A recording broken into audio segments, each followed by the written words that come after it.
Berikutnya, pola pengembangan kurikulum pendidikan anak usia dini. Menurut Herlock EB atau EB tahun 2013 menyarankan agar pengembangan kurikulum untuk PAUD mengikuti pola sebagai berikut.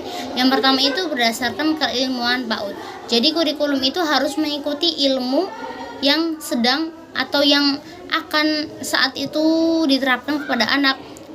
Jadi ilmu apa saja, ilmu PAUD apa saja, jangan menerapkan ilmu untuk anak SD atau untuk anak sekolah menengah, itu tidak akan masuk untuk peserta didik. Jadi harus sesuai lah ibaratnya tuh. Yang kedua itu mengembangkan anak secara menyeluruh.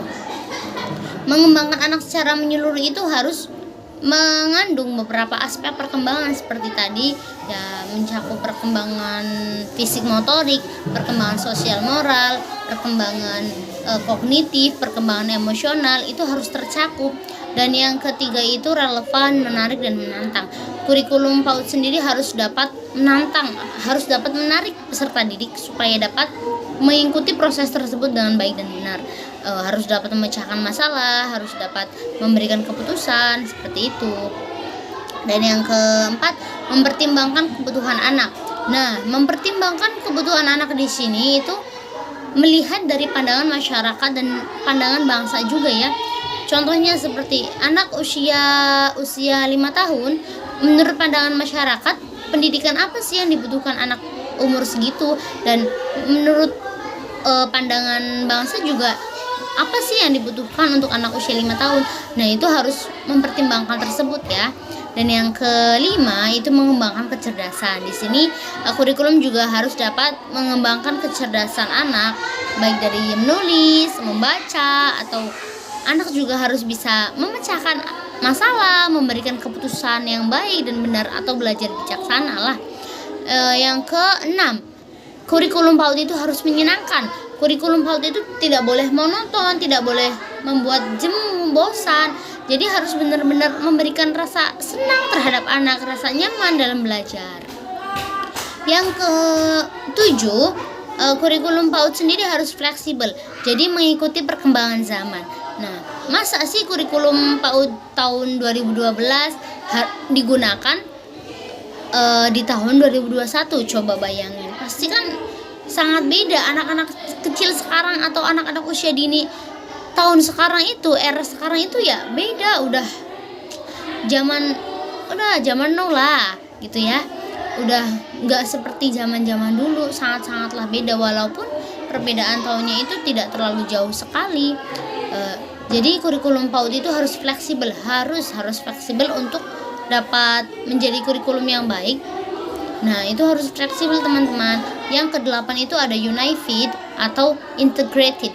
Jadi kurikulum itu harus bersama-sama, tidak boleh masing-masing, tidak boleh memberikan pelajaran terhadap atau menerapkan kurikulum itu per individu, itu tidak bisa. Jadi dengan kelompok belajar atau lembaga PAUD, ada lembaga PAUD, ada kelompok kan, itu kelompok belajar. Nah, disitulah kurikulum dapat diterapkan. Yang terakhir itu ada rencana belajar. Jadi kurikulum PAUD sendiri itu harus memiliki rencana belajar. Apa saja yang akan diajarkan kepada anak, harus sesuai, harus dapat dipahami, dan tidak boleh terlalu susah. Itu teman-teman polanya. Nah, yang terakhir nih teman-teman, yang terakhir itu komponen kurikulum anak usia dini.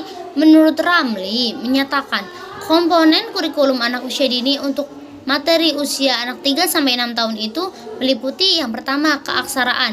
Jadi untuk keaksaraan itu cukup mencakupi peningkatan kosakata, bahasa, dan kesadaran fonologi, wawasan, dan pengetahuan.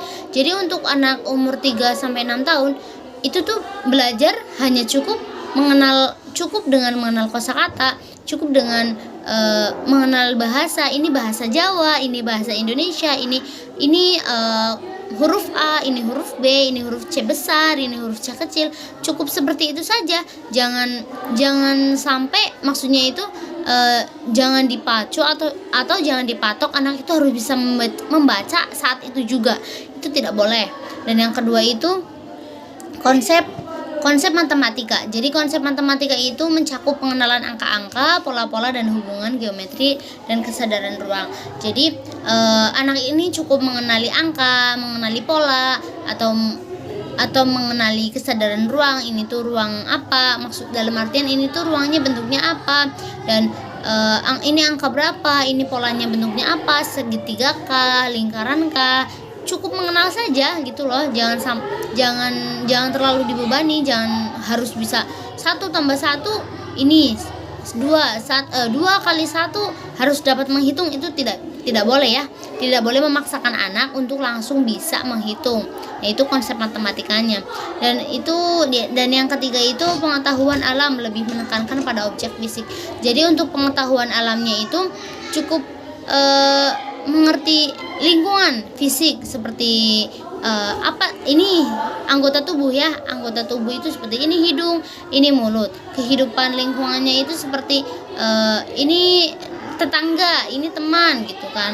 Nah, seperti bumi juga bumi dan lingkungan, ini tuh tanaman, ini itu tumbuhan, ini tuh bunga, ini itu daun gitu ya. Cukup seperti itu saja. Dan yang keempat itu ada pengetahuan sosial. Pengetahuan sosialnya itu cukup mencakup hidup orang banyak. Jadi yang penting dia dapat bekerja. Dalam artian bekerja itu dia dapat menyelesaikan sesuatu yang menjadi tantangannya gitu loh. Nah, terus dapat berinteraksi, dapat membentuk, atau dia tuh dapat bermain dengan siapa saja gitu loh. Dan dia juga bisa dibentuk oleh lingkungan. Dia dapat mengikuti perkembangan lingkungan sekitarnya. Dan yang terakhir ini seni. Seni itu mencakup menari, bermain peran, menggambar dan melukis. Jadi seninya kita tidak boleh menargetkan anak untuk bisa melukis yang bagus, atau kita tidak bisa menargetkan anak untuk bisa menggambar dengan baik. Jadi cukup mengenal musik. Ini musik seperti Balonku, Twinkle Twinkle dan lain-lain, dan dia bisa bermain peran. Contohnya dia menjadi kancil. Nah, itu kan dia itu menjadi peran yang cerdik ya, kancil itu. Dan menggambar ya sebisanya saja. Pokoknya kalau komponen kurikulum ini intinya tidak boleh memaksakan, sebisanya anak saja. Nah, sekarang kita sudah mencapai akhir nih teman-teman. Mohon maaf sekali ya.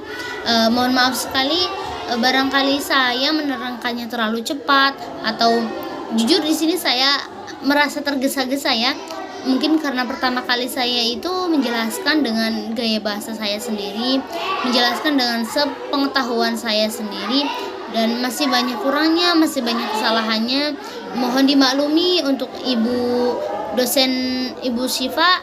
Mohon maaf sebesar-besarnya Ibu, barangkali di presentasi saya atau di penjelasan saya mengenai konsep kurikulum pendidikan anak usia dini itu banyak kesalahan. Mohon maaf sekali Ibu, dan terima kasih untuk bimbingannya. Terima kasih untuk pembelajaran yang diberikan Ibu untuk saya dan teman-teman. Terima kasih telah menyimak video saya. Semoga berfaedah, semoga dapat membantu teman-teman atau dapat memberikan ilmu terhadap teman-teman. Nah, untuk mengakhiri saya ucapkan terima kasih. Sekian, wabillahi taufik wa hidayah. Wassalamualaikum warahmatullahi wabarakatuh.